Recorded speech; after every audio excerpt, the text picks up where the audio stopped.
Bhagavate Vasudevaya.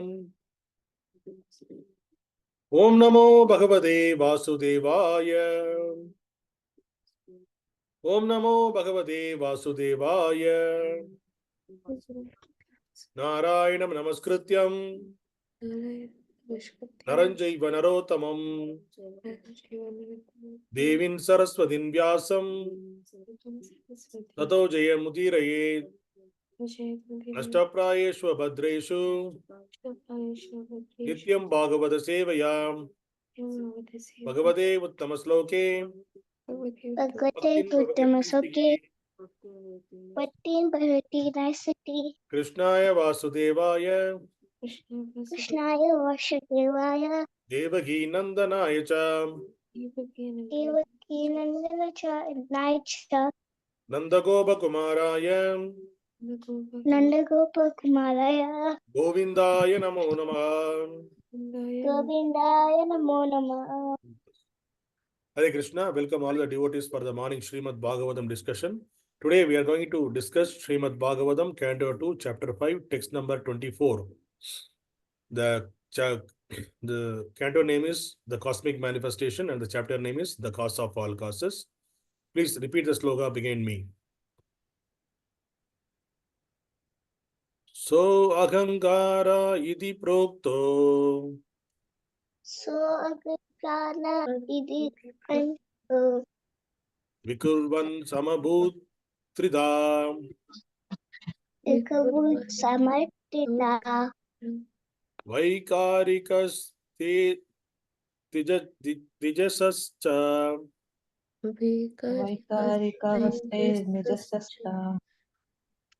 tāmasaś ceti yad-bhidā. ceti yad-bhidā. dravya-śaktiḥ kriyā-śaktir. dravya-śaktiḥ kriyā-śaktir. jñāna-śaktir iti prabho. jñāna-śaktir iti prabho. Word by word meaning, please repeat behind me. Saha, Saha, the very same thing. the very same thing. Ahaṅkārah, Ahaṅkārah, ego. ego. Iti, Iti, thus. thus. Proktaha, said. Prokto, said. Vikurvan, Vikurvan, being transformed. being transformed. Samabhūt, Samabhūt, became manifested. became manifested. Tridhā, tridhā, in three features.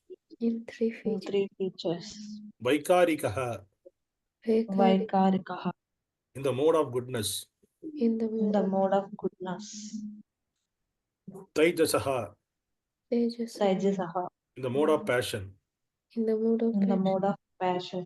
Cha, Cha, and and tāmasaś, tāmasaś, in the mode of ignorance. the mode of ignorance. Cha, The mode of cha, also. also. Iti, Iti, thus. thus. Yad, Yad, what is. what is. Bhida, Vidha, divided. divided. Dravya-śaktiḥ, Dravya-śaktiḥ, powers that evolve matter.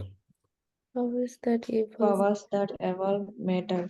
Kriyā-śaktiḥ, Kriyā-śaktir, initiation that creates. initiation that creates. jñāna-śaktiḥ, jñāna-śaktir, intelligence that guides. intelligence that guides. Iti, Iti, thus. thus. Prabho, Prabho, O Master. O Master. Translation and purport by His Divine Grace Abhay Charnavanda A.C. Bhaktivedanta Swami Srila Prabhupada. Jai Srila Prabhupada. Translation, please repeat behind me. The self-centered materialistic ego, The self-centered materialistic ego, thus being transformed into three features, thus being becomes known as becomes known as the mode of goodness, the modes of the goodness, mode of goodness, passion, passion, and passion, ignorance and and ignorance ignorance in three divisions, in three in divisions, three divisions, namely namely the namely power that evolve matter, the the power powers that that evolve evolve matter, knowledge of material creations, knowledge of material knowledge of material creations, and the intelligence and the and the intelligence that intelligence guides such materialistic activities. that guides such that material. guides the materialistic activities. Narada, Nārada, Nārada, you are quite competent to understand this. you are quite competent to understand this. understanding this. Purport. Materialistic ego, or the sense of identification with matter, is grossly self-centered, devoid of clear knowledge of the existence of God. And this self-centered egoism of the materialistic living entities is the cause of their being conditioned by the other paraphernalia and continuing their bondage of material existence. In the Bhagavad-gītā, this self-centered egoism is very nicely explained in the 7th chapter, verse 24 through 27. The self-centered impersonalist, without a clear conception of the personality of Godhead, conclude in his own way that the personality of Godhead takes a material shape from his original impersonal spiritual existence for a particular mission, and this misleading conception of Supreme Lord by the self-centered impersonalist continues, even though he is seen to be very interested in the Vedic literature, such as the Brahma-sūtras and other highly intellectual sources of knowledge. This ignorance of the personal feature of the Lord is due simply to ignorance of the mixture of different modes. The impersonalist thus cannot conceive of the Lord's eternal spiritual form of eternal knowledge, bliss, and existence. The reason is that the Lord reserves the right of not exposing himself to the non-devotee who, even after a thorough study of literatures like the Bhagavad-gītā, remains an impersonalist simply by obstinacy. In obstinacy is due to the action of yoga-māyā, a personal energy of the Lord that acts like an aide-de-camp by covering the vision of the obstinate impersonalist. Such a bewildered human being is described as muda, or grossly ignorant, because he is unable to understand the transcendental form of the Lord as being unborn and unchangeable. If a Lord take a form, a material shape from his original impersonal feature, then it means that he is born and changeable from impersonal to personal, but he is not changeable. Nor does he even take a new birth like a conditioned soul. The conditioned soul may take a form, birth after birth, due to his conditional existence of matter. But the self-centered impersonalist, by their gross ignorance, accept the Lord as one of them because of self-centered egoism. Even after so-called advancement of knowledge in the Vedanta, the Lord, being situated in the heart of every individual living entity, knows very well that tendency of such conditioned soul in terms of past, present, and future, but the bewildered conditioned soul hardly can know him in his eternal form. By the will of the Lord, therefore, the impersonalist, even after knowing the Brahman, the Paramātmā feature of the Lord, remains ignorant of his eternal personal feature as ever-extinct Narayana, transcendental to all the material creation. The cause of such gross ignorance is constant engagement by the materialistic man in the matter of artificially increasing material demands. To realize the Supreme Personality of Godhead, one has to purify the materialistic senses by devotional service. The mode of goodness, or the Brahmanical culture recommended in the Vedic literatures, is helpful to such spiritual realization, and thus the jñāna-śaktir stage of the conditioned soul is comparatively better than the other two stages, named dravya-śaktiḥ or kriyā-śaktir.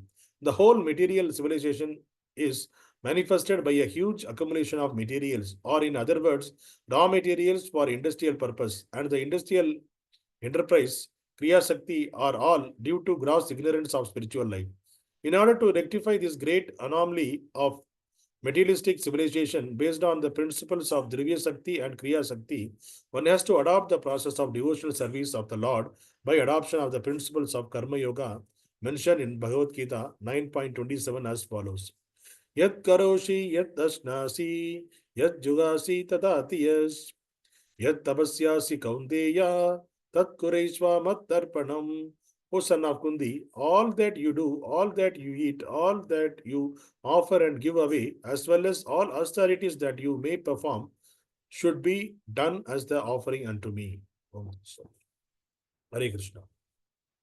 Om Ajnana-timirandasya Jnānāñjana-śalākaya Chaksurulmanidamyena Tasmai Shri Guruve Namaha Namo Vishnupadaya Krishna Prasthaya Bhutale Srimate Bhaktivedanta Swami Iti Namine Namaste Saraswati Deve Gauravani Pracharani Nirvishesha Shunyavad Pashasha Desha Dharane Jai Shri Krishna Chaitanya Prabhu Nityananda Shri Advaita Gadadhara Shri Vasadi Gaura Bhakta Vrindam Hare Krishna Krishna Krishna Hare Hare Hare Rama Rama Rama Hare Hare.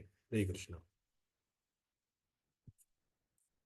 Hare Krishna. So today's sloka, it is a continuation of Brahma is giving the explanation about the creation to Nārada.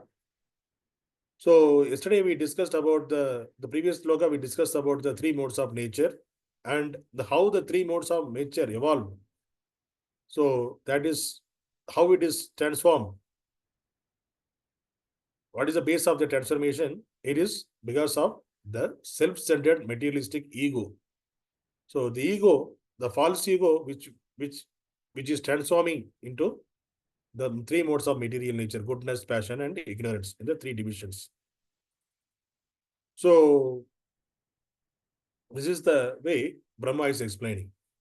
So the main concept of today's is a materialistic ego. And Prabhupada mentioned that in Bhagavad-gītā, there are few verses in the 7th chapter. Krishna is talking about that egoism. So let us discuss that first. Okay. The first sloka, 7.24, in Bhagavad-gītā 7.24, what Krishna is saying here: Avyaktam vyaktim apannam manyante mam abhudayaha param bhavam ajananto mama vyayam anuttamam.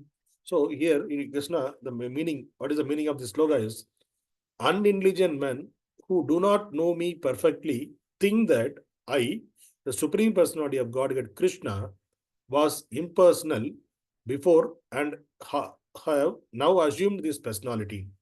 Due to their small knowledge, they do not know my higher nature, which is imperishable and supreme. So now here Krishna is revealing that only the unintelligent person who have the poor fund of knowledge, only that person, what they will think, Lord is impersonal, means he don't have the form, but due to for certain reason, he took a form and came to this material world. So this is when Krishna, 5,000 years back, when he appeared in this material world. So the person who, even though they know he is a Supreme Lord, but they are thinking that the original form of the Supreme Lord is impersonal. That is because of their small fund of knowledge. They don't have they cannot, that's what Krishna is saying, that they do not know my higher nature. So, which cannot be destroyed. Whatever the nature of Krishna, this cannot be destroyed. And he is the supreme of all. There is nothing beyond him. So that they cannot understand. So that is what Krishna is saying. And in the 7.25, the next sloka, Bhagavad-gītā 7.25, Naham prakāṣaha sarvasya yoga-māyā samāvritaha mūdo ayam nābhijanāti lokamam ajam avyayam. Here what he is saying: I am never manifest to the foolish and unintelligent. For them, I am powered by my internal potency, and therefore they do not know that I am unborn and infallible. So again, Krishna is saying that Krishna, he cannot manifest, he won't manifest in front of the foolish and unintelligent persons. So to understand Krishna, intelligence is required. So in front of those foolish and unintelligent persons, what he will do? He is saying that because with this internal potency, he covered himself. So he cannot be understood by such foolish people. So that's the reason Krishna is saying that they cannot understand that I am unborn and infallible.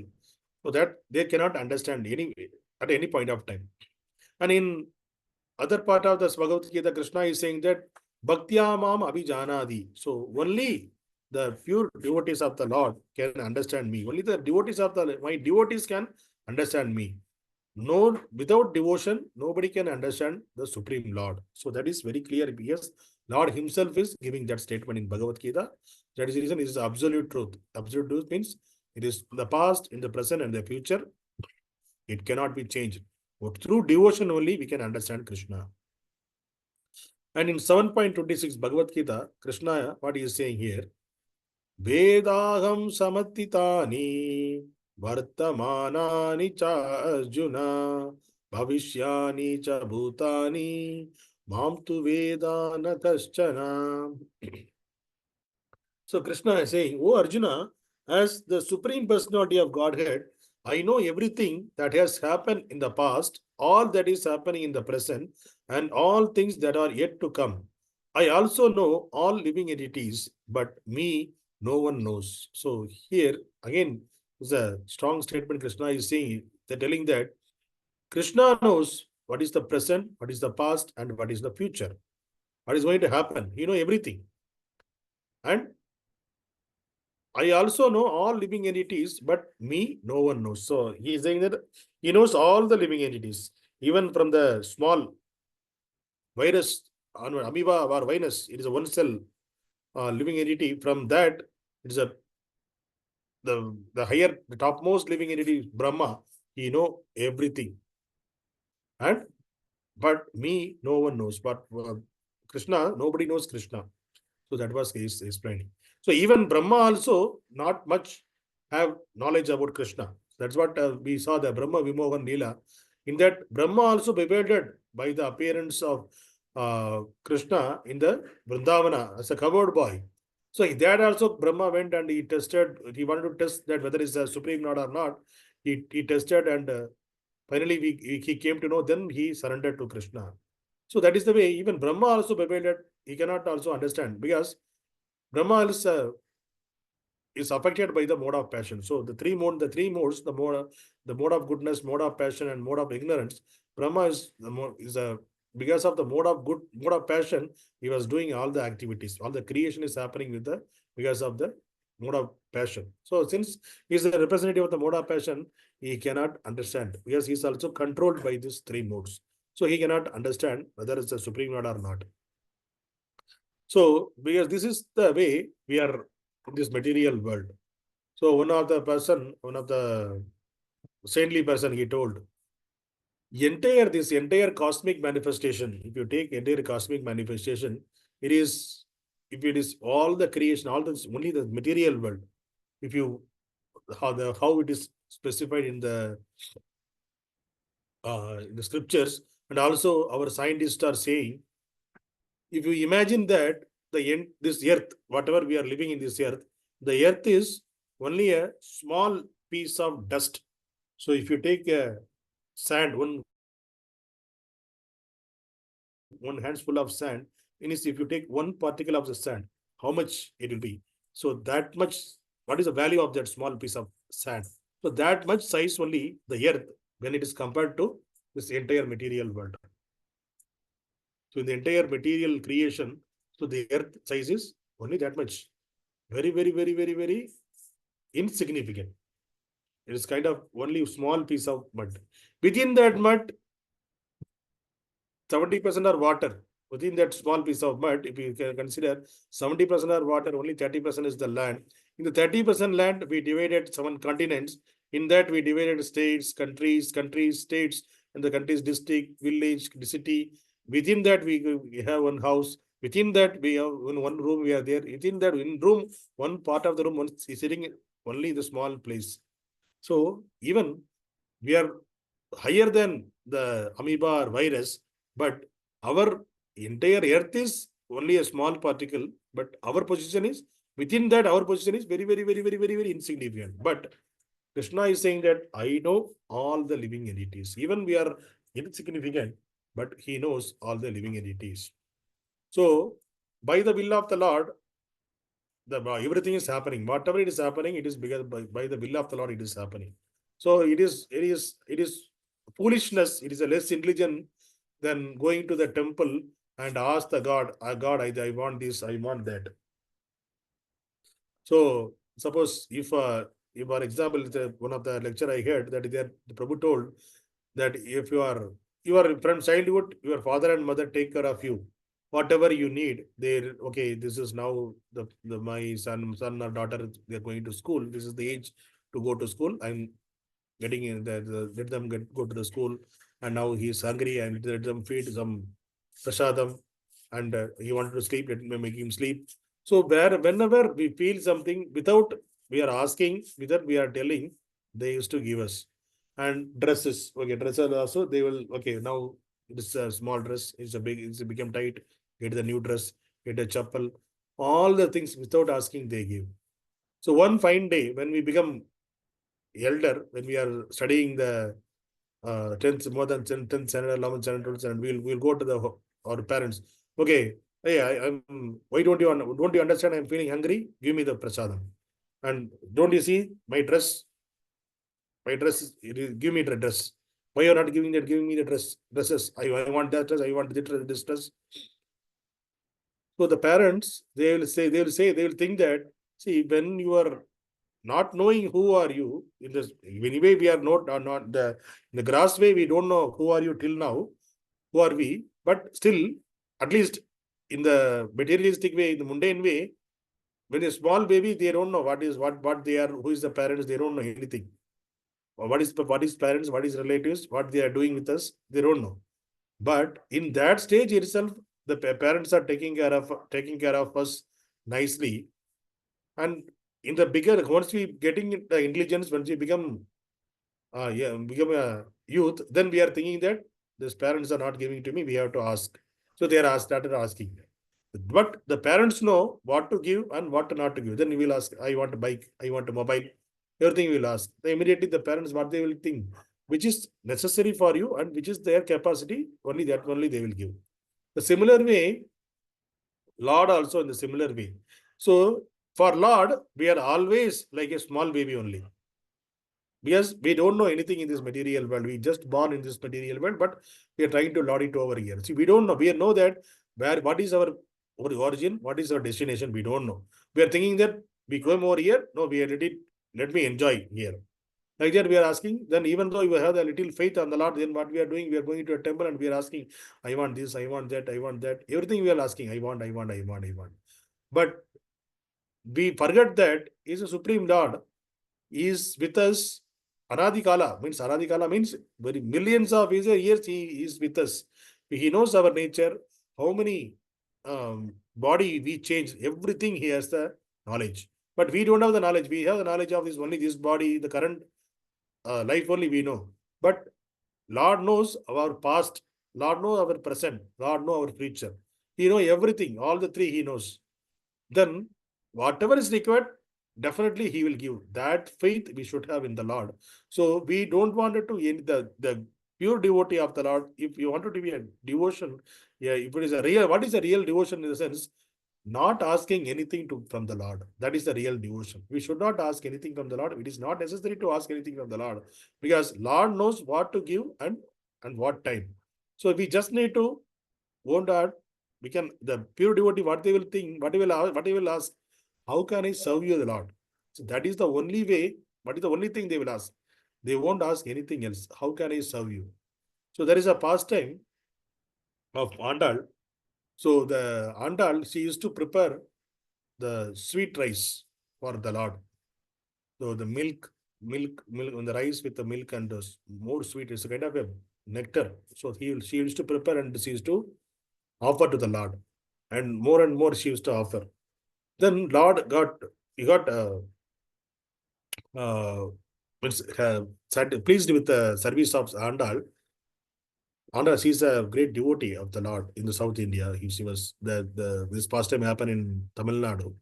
Then Andal, she used to prepare all the sweet rice. Always she used to prepare and give it to him. And one fine day, Lord asked, okay, you are always preparing this more than enough. You are preparing to me and you are giving to me.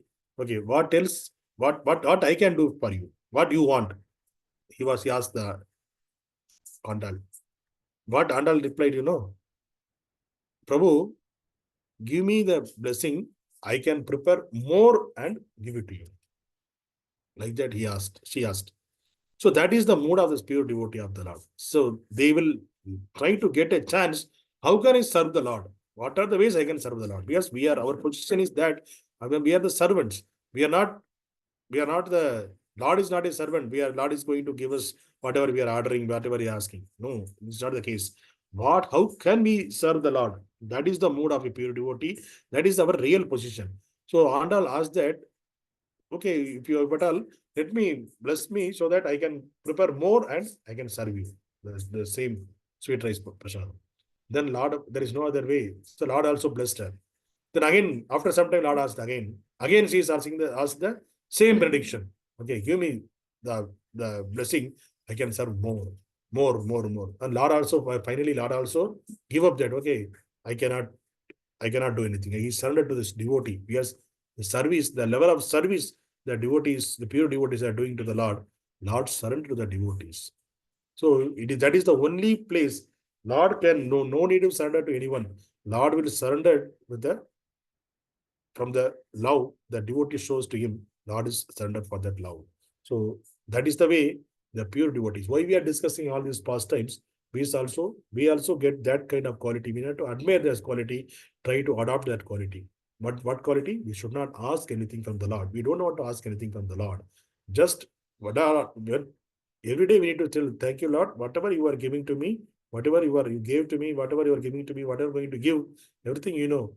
I don't want to ask you anything. Only thing I will ask, how can I serve you? Please engage me in your service. That is the only thing we are asking. That's the reason we are chanting the holy name of the Lord. Hare Krishna, Krishna Krishna, Hare Hare, Hare Rama, Rama Rama, Hare Hare. This is, we are asking, please, Lord, engage me in your service. That is the thing we are asking every day. That should be the mood. While chanting, we should have that kind of mood.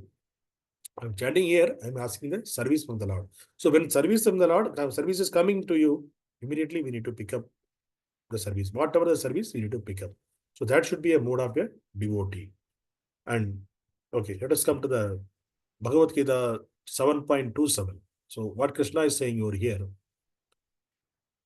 Ichcha devesha samruddena dvandva mohana bharata sarvabhutani sammoham sarje yanti param tapa. So here Krishna is saying, O son of Bharata, O conqueror of the foe, all living entities are born into delusion, bewildered by dualities, arises from desire and hate. So here also he is saying, Krishna is saying that all living entities born in delusion. So because of that, what it is available, because of the dualities arise from how the duality is arising? Because of desire and hate. We are coming into the point of dualism. That is arising from our heart. Okay, I'm like this, I don't like this. So these are the way, because of all this happening, because of our ego. So today's topic is ego, the materialistic ego. Because of it is transformed into mode of goodness, passion, and ignorance, and all the other activities are happening. So that's what Krishna is saying here. And Brahma is saying.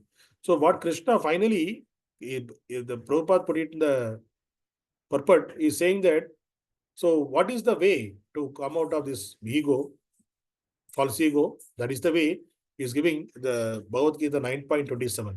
Yat karosi, yat dasnasi, yat jugasi, tadasi, yat tapasyasi kaundeya, tat kuraisva mattarpanam. So he is saying that, O son of Kunti, all that you do, whatever the activities you do, and all that you eat, whatever you are eating, anything you are eating, and all you offered and give away, whatever you are giving to others, like dana, what you are giving the dana dharma, as well as all austerities that you may perform, whatever the austerities we are performing. Austerities means waking up in the early morning, chanting the holy name of the Lord.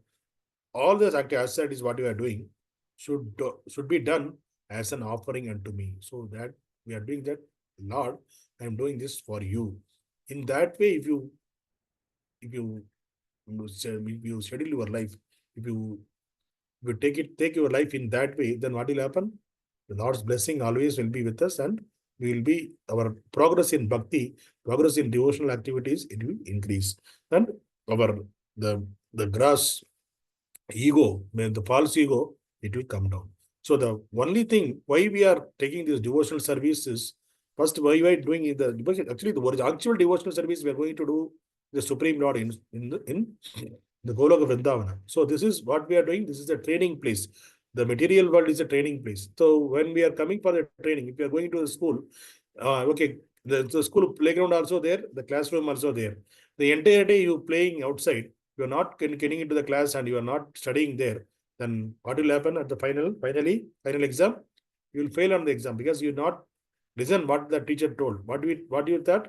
You try your entire the entire year you spend your time in the ground only. You not studied. So then you will be failed.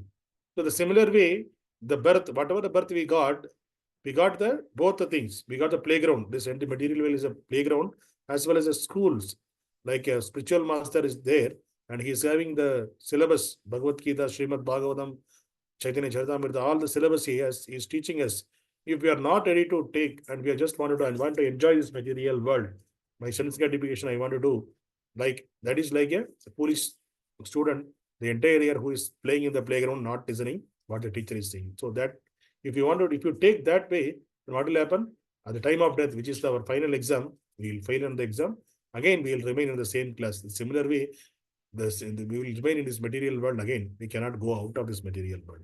So the first point is we have to devotional services. Here we need to practice so that we can do the same thing when we reach the Goloka Vrindavana. And another thing, the I, the haṅkāra, the false ego, that needs to be go away from us.